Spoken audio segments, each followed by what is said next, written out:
بسم الله الرحمن الرحيم يا بني إسرائيل اذكروا نعمتي التي أنعمت عليكم وأوفوا بعهدي أوف بعهدكم وإياي فارهبون وآمنوا بما أنزلت مصدقا لما معكم ولا تكونوا أول كافر به ولا تشتروا بآياتي ثمنا قليلا وإياي فاتقون ولا تلبسوا الحق بالباطل وتكتموا الحق وأنتم تعلمون وأقيموا الصلاة وآتوا الزكاة واركعوا مع الراكعين أتأمرون الناس بالبر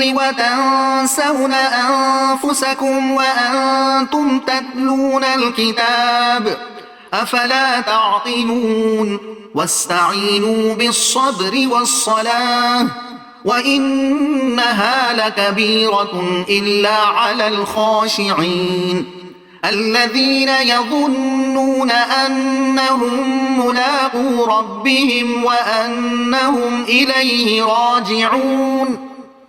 مضمون: پہلے 4 رکوع میں خطاب کا رخ تمام انسانوں کی طرف تھا۔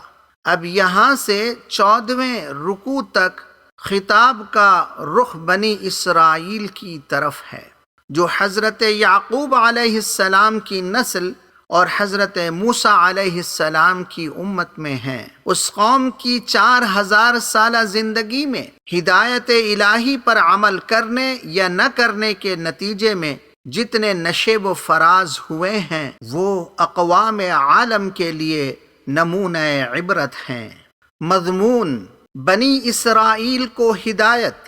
مطلب: اے بنی اسرائیل، یہ قرآن اور یہ نبی وہی پیغام اور وہی دین لے کر آئے ہیں جو اس سے پہلے تمہارے انبیاء تمہارے پاس لائے تھے، مگر تم ان کی ہدایت پر قائم نہیں رہے، اور تمہارے اندر دینی اور اخلاقی بگاڑ پیدا ہو گیا۔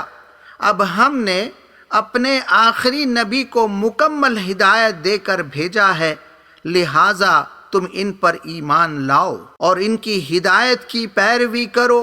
اگر تمہیں نیکی کی راہ پر چلنے میں دشواری محسوس ہو رہی ہو تو اپنے اندر صبر کی صفت یعنی نیکی پر عمل کرنے کا عزم اور خواہشات نفس پر کنٹرول کرنے کی طاقت پیدا کرو۔